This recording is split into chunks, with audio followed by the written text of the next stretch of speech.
Yeah, so that's basically what Nathan Nunn is going to get. He doesn't focus as much on conflict per se, but we'll look at a lot of other outcomes. With conflict, I think the results aren't quite as clear, even though it makes sense that they might be there. But let me tell you what he finds, because he finds a bunch of legacies along the lines of what we just talked about. So what does Nunn do? He puts together as many of the records as he could that historians had assembled, shipping records, slave ethnicity data, that census in Freetown, for all the different slave trades. And to get at the exposure of different countries to the slave trade, he does something interesting. Typically, in the 1500s, there weren't countries like today's countries. If there were slaves captured and brought to Brazil or somewhere else in the New World, or brought to the Middle East, they didn't say, oh, I'm from northern Burkina Faso. There was no Burkina Faso then. That country didn't exist. But what was very often recorded in a lot of the registries was ethnicity. Basically, what ethnic group, what language did this individual speak? Was it Yoruba? Was it something else? So he uses that data. And what he knows is today, where different ethnic groups reside, some ethnic groups are split across borders. For some ethnic groups, half their population's in one country, half's in another country. So in the case of people from ethnic groups that are today split across countries, he assigns half of them to country A and half to country B. For people who at that point came from ethnic groups that are all contained in one country today, he assigns that person to that country today. So he has data on tens and tens of thousands of slaves and their ethnic group. And then he creates a measure of how many of them belong to Nigeria, Ghana, Kenya, Mozambique, based on ethnicity. Does that make sense? So, for instance, there's some trickiness. I put a box around Burkina Faso and Ghana. There's some ethnic groups in northern Ghana that belong to both Ghana and Burkina Faso. So you'd have to sort of divide them up between those two. In other cases, he does the following.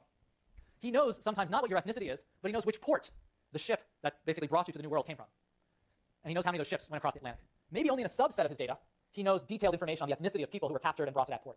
He can then extrapolate, maybe he only has that data for 10 of the ships out of 100. He can extrapolate from those 10 ships to the other 90 ships to get a sense of roughly what the numbers were of people who were from different countries. So he has to make some assumptions. He doesn't have perfect data, but as long as those patterns of ethnic sort of slave capture, the capture of people of particular ethnic groups, is fairly stable over time, then he can impute ethnicity for a lot of people in his sample, as long as he knows which port they were captured and taken to.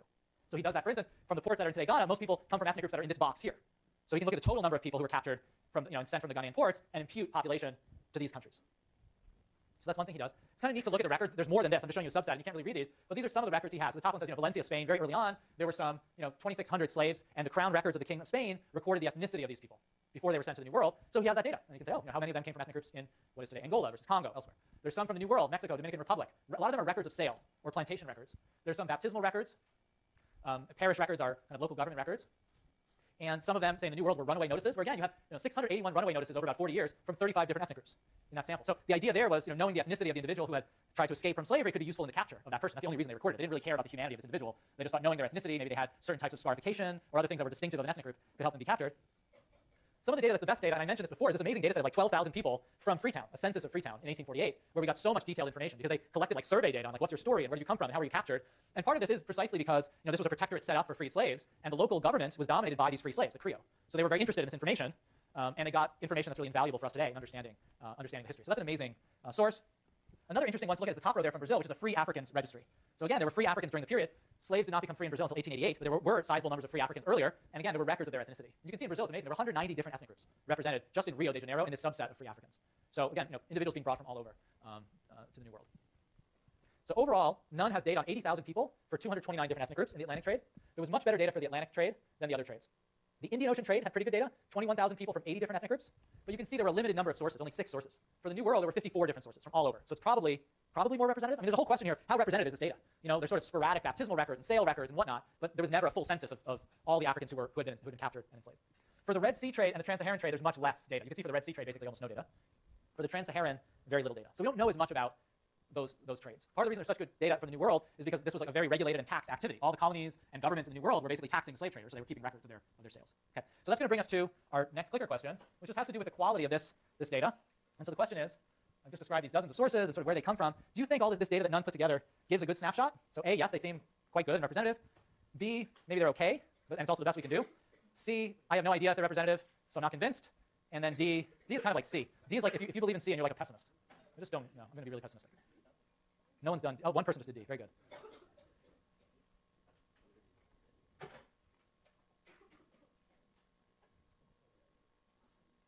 Okay, so a lot of Bs, which is sort of like it's in the middle, a little bit of more positive and negative energy.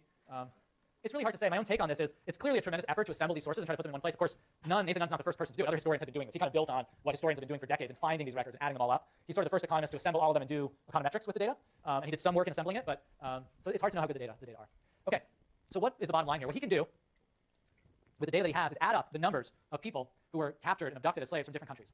So what are the ones on top? Angola and Nigeria, 2 big countries and pretty high population countries today, especially Nigeria. Millions of people in what is today the territory of those countries were abducted as slaves. Angola is the worst. 3.6 million people. And remember, Angola was sort of right there. Northern Angola was right near the mouth of the Congo River, so that early slave raiding focus was there. A ton of the Portuguese slave trading for slaves that went to Brazil, that were forcibly, brutally taken to Brazil, were taken from Angola. Others, many of the others were taken from Mozambique on the other side of southern Africa, but fewer. As you can see, it was a longer trip. This is still kind of more evidence that the distance mattered a lot. If you go from Angola due west, you hit northeast Brazil, and northeast Brazil is where the sugar plantations were. Nigeria was also very affected. Two of the other countries we've talked about a lot are Kenya and Sierra Leone. And let me move the clicker thing there. And one thing you can see is they were affected by different trades. So Sierra Leone was affected by the transatlantic trade almost solely. Of course, they're all the way in West Africa, closer to the New World. Kenya was mainly affected by the trans-Saharan, these other trades, the Indian Ocean, trans-Saharan, and Red Sea trades, the sort of Middle Eastern and Asian trades. Kenya's right by Zanzibar, which is sort of a launching point for those trades. There's a small number of people of Kenyan sort of ethnic groups who ended up in the New World too. So there was some slave raiding in what is today that part of Central Africa that went east and some that went west. So you find in parts of Central Africa, individuals sort of taken in either direction. A lot of the Swahili traders from the Indian Ocean coast were sort of capturing slaves for the Middle Eastern and Indian Ocean trade, but some folks ended up down the Congo River and being sold the other way. Okay, so this is what Nathan Nunn does. He's going to regress an outcome y here, and that's the log of per capita income for country I. So this is log per capita income on the log of the number of slave exports per unit area. He also does it per population. Doing it per population is tricky because no one knows exactly what the populations were 500 years ago. So his main measure is that measure, country level exposure, which I just showed you, that table of how many people were taken. He's going to ask the question, are you poorer today if you were more victimized in the slave trade? And then he controls for different country characteristics, the C's and the X's. And what does he find? He finds large negative effects of exposure to the slave trade on development. Places that were harder hit by the slave trade with more victims, more raids, more people captured, more violence, those places are poor today. So this notion that we started out with, that if we're thinking about Africa's long-run development, maybe the slave trade is an important part of the story. And if we want to understand why sub-Saharan Africa is so poor today, we have to look back in its history. Nathan Nunn's evidence points in that direction quite clearly. The areas victimized by slavery, by the slave trade, are poor today. So what does he find? This is one of his results. This is his slave exports measure that I just showed you on the horizontal axis. And this is average, this is log income per capita on the vertical axis.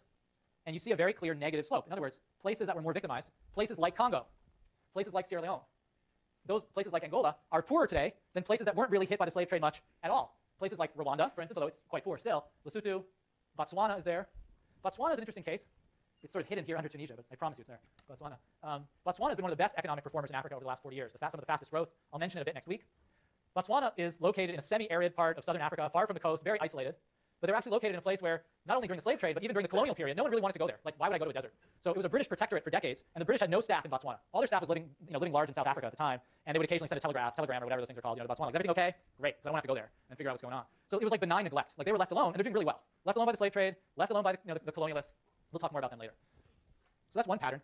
The pattern over time is also interesting. So Nunn does a couple things. These are the high slave export countries. So this is where there's a lot of slave trade. And these are the ones with less slave trading. You can see that as early as 1950, per capita income was about twice as high in the places that were less exposed to the slave trade. That's a big difference. And the gap has just continued to grow over time. So the high slave trading countries have pretty much stagnated through 2000. Now, as we know, more recently, everybody's growing more. But the places with less slave trade, even during the kind of dark days of the 80s and 90s, were still doing a bit better than other countries. Yeah?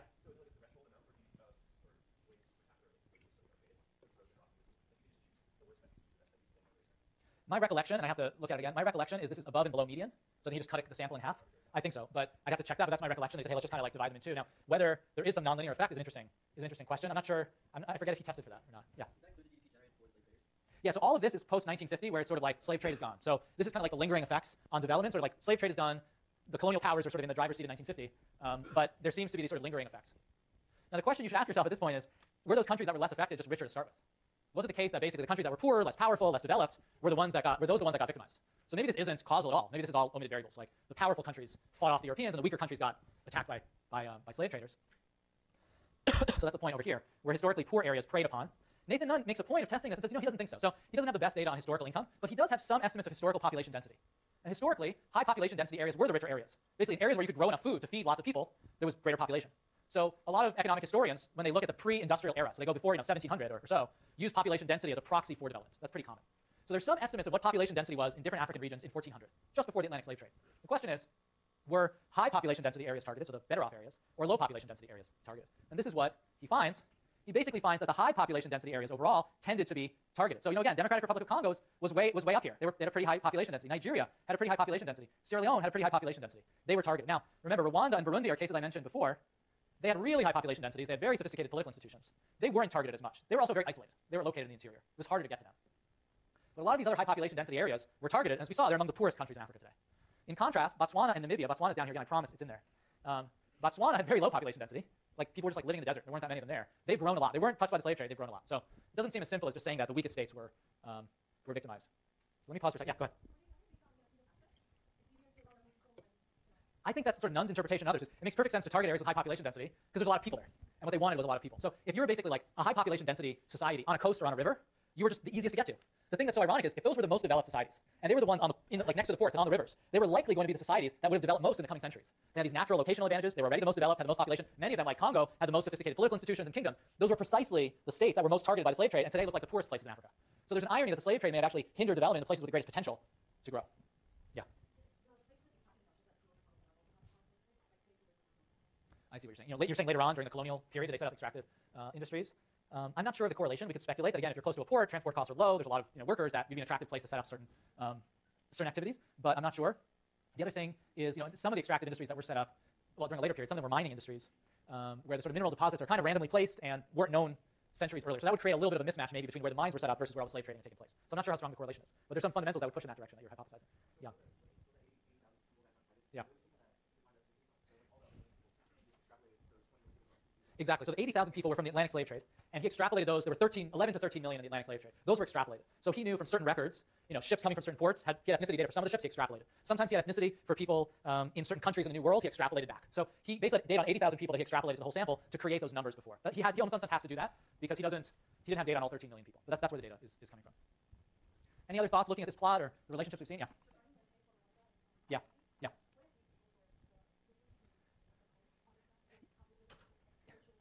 Yeah, you'll see. I only put some of the figures in. None has, these are unconditional. He has some figures where he conditions on a bunch of other controls, and then there's fewer of these funny outliers. So you'll see just in the article on your reader that sometimes he controls for distance to slave ports and some other things, and then that can account for some of these outliers. But I want to just put the raw data up for you guys. Okay, I'll see you guys on Tuesday.